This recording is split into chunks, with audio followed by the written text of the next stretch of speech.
केंद्रीय सशस्त्र बल भूतपूर्व सैनिक कल्याण संघ यांच्या वतीने पुलवामा दहशतवादी हल्ल्यात शहीद झालेल्या जवानांच्या स्मरणार्थ श्रद्धांजली कार्यक्रम आयोजित करण्यात आला होता।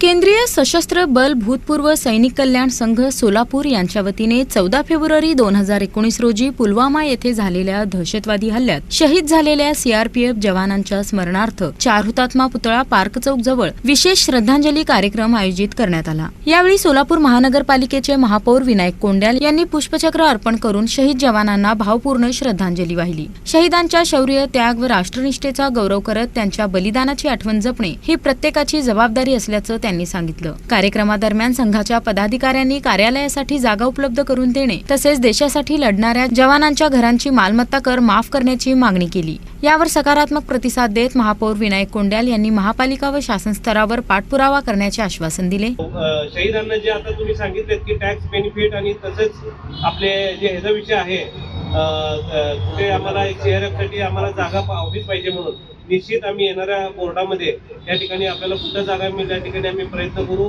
आणि टॅक्ससाठी एक ठराव करून शासनाकडे पाठवून देण्याचा या ठिकाणी मी शब्द देतो।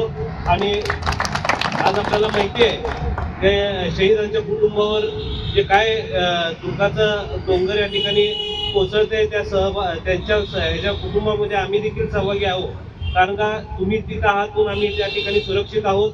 आणि एवढंच सांगू इच्छितो की कुठलीही कामं समस्या असेल तर आम्ही सतत आपल्या सर्व सैनिकांच्या बरोबर आहे। या कार्यक्रमाला सिद्धाराम चाकोते, सगन्ना बिराजदार, मारुती सुरवसे, दत्तात्रय येलपले यांच्यासह भूतपूर्व सैनिक, विविध संघटनांचे पदाधिकारी व नागरिक मोठ्या संख्येने उपस्थित होते। शहीद जवानांच्या स्मृतीप्रित्यर्थ 2 मिनिटे मौन पाळून श्रद्धांजली अर्पण करण्यात आली।